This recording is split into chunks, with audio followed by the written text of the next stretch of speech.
Hey guys, well, it is a beautiful Wednesday morning, well, early afternoon perhaps. The sky is blue, the clouds are up high, the sun is shining, the breeze is blowing, and Packer preseason football is tomorrow. I can hardly believe it, but it is a good thing. This is the Out of Breath Armsore Packer Minute, the show where I walk around the neighborhood talking about the Packers, and you watch to see if I get carried away by an Eagle Talon.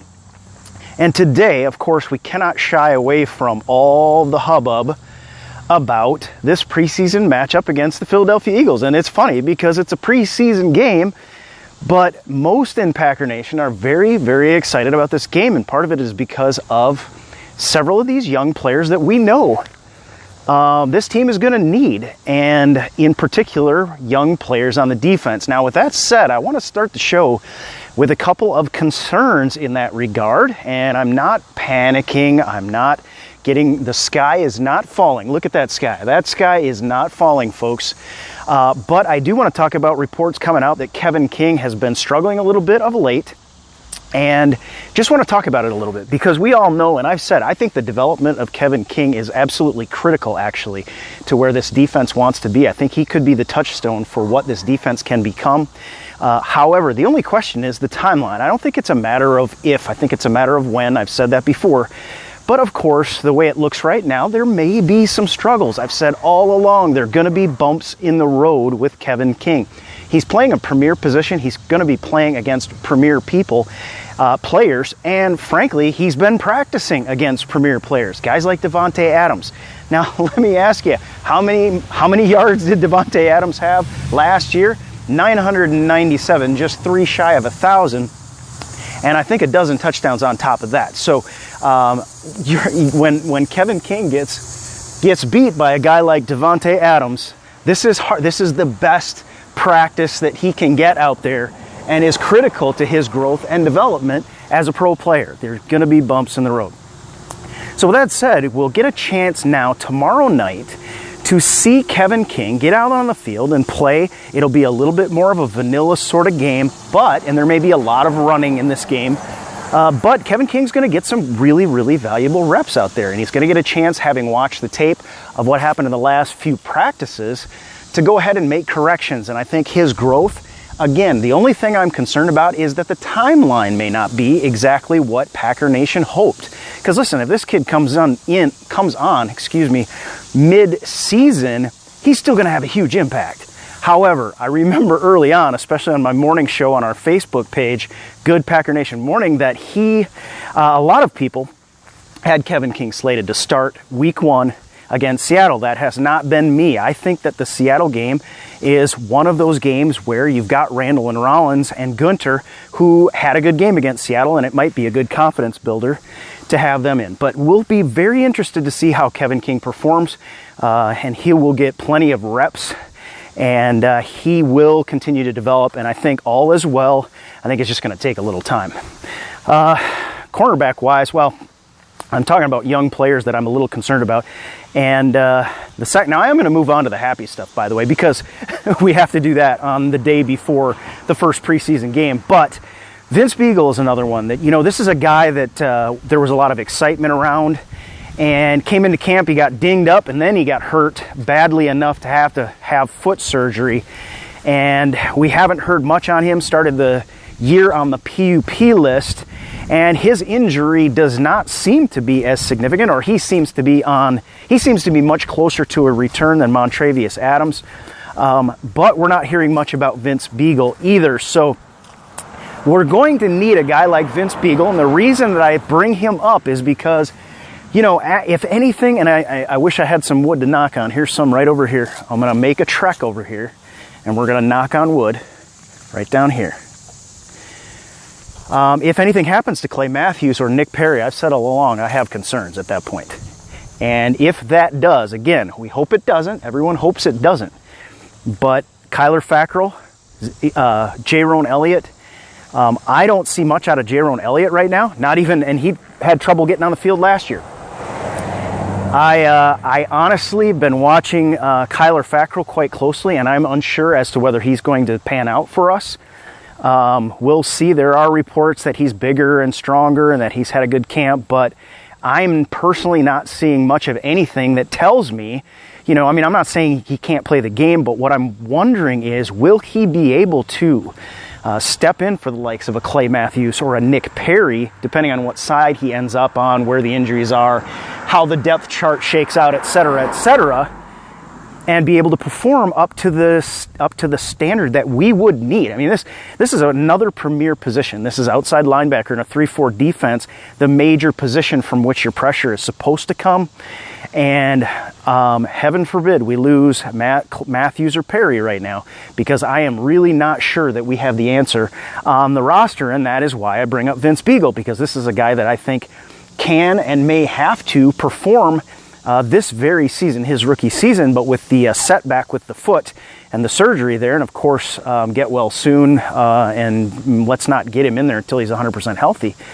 But Vince Beagle could be a guy that may have to take snaps for this defense, and he may be one of those guys in the mix for getting some of these reps. Him being on this sort of slowed timeline really, I think, hurts us subtly, and it hurts us sort of in potential, because I think we're okay as long as Matthews and Perry are healthy. But that's another concern as we go into this first preseason game, is we're not going to see this kid for a while. Now, in terms of excitement, I mean, what are you looking for? I'm interested in what sort of matchups you want to see. Coach McCarthy talked about how he is looking for combinations out there, combinations of players. The other thing he's looking for is, can he go to hurry up, and how these young players in particular respond to switching in and out of a hurry up offense, a muddle huddle, or a scripted play offense. I can't wait to see these young rookie running backs get out on the field. Here comes a motorcycle and a van at the same time. Anytime I hear a motorcycle coming, I always get, my feathers get up a little bit. I just get a little concerned because people don't see motorcycles very often. So when I'm on the road with them, I feel like maybe I'm kind of a hazard for those guys. But anyway, all's well, so no problem. But I want to see these rookie running backs get out there. And we're going to, you know, Rodgers talked about running the ball, getting back to a balance between the run and the pass. I think we'll be a little more knowledgeable about what we have in terms of our running game. We got Ty Montgomery in there. We've got these three rookies, so they are to some extent question marks. That's why we're excited about seeing them. But at the same time, we don't. I don't project us to have this revolving door that we did last year. You know, last year, Starks and Lacey going out at the same time, and we really just didn't have an answer. We basically ran out first, and then we started, you know, promoting people and signing people, and it ended up being an absolute fiasco. I think the situation we have now with drafting 3 running backs and a couple others to boot as undrafted free agents is, you know, we're probably going to carry 3. I don't think at this point, the way Carriage is playing, that we'll carry 4, but we'll probably carry 3 and be smart about it this time. So I'm looking forward to that. I also want to see Dupree and Yancey out on the field in live action on the offense. But I think the number one guy that I'm going to have my eye on, and we talked about this all morning, so I'm going to sound like I'm beating the same old drum to some out there, but Brett Hundley, he needs to have a good preseason.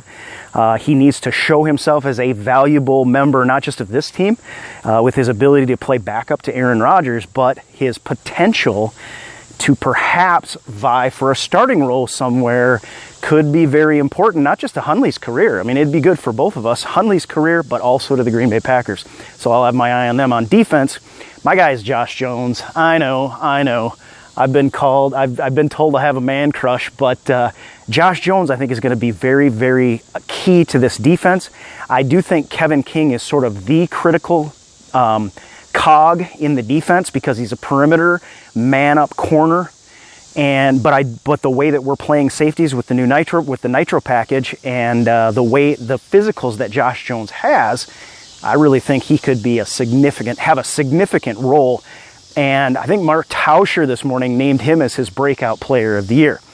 But I am going to be wanting to see Josh Jones is going to get a ton of reps. He's going to be out there, and I want to see him fly around. I want to see him hit some people. I want to see him stay healthy doing it. You know, don't get too crazy. But I want to see him know his assignments and make a difference. We're looking for these young guys, a few of them, to make some splash plays, raise some eyebrows, and get some tape out there so the coaches can make the decisions about who makes the final 53. It's all coming really fast. Another guy on defense that I think we'll see a lot of is Dean Lowry, second-year guy. Kenny Clark, they interviewed in the locker room as well, and I'm pretty stoked to see him play. He seems pretty pumped up, ready for the season. Everyone, of course, there's a little bit of a lull, a little bit of a cast over Packer Nation with the release of LaTroy Guion. Many out there say, you know, it's about time. Personally, I would have rather seen him do it kind of on the heels of the incident so that it looked like it was a response to the incident, or to hang on to him until his suspension was up and see what the injury situation was with the rest of our defensive interior linemen. However, the Packers saw fit to, they must have seen something, you know, in Price or some other guys, Ringo, and they decided that they didn't need him. And the one thing I'm sure of is we don't need this kind of distraction. And we don't need players that aren't available because of suspension. That just hurts us all around. So lots of good storylines going into the Packers versus Eagles tomorrow night. I'm pretty stoked about it.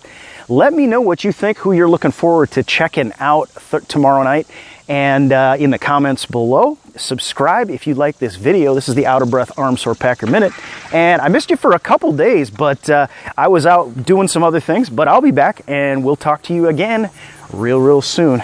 Have a great day. One more day to go. Go Pack.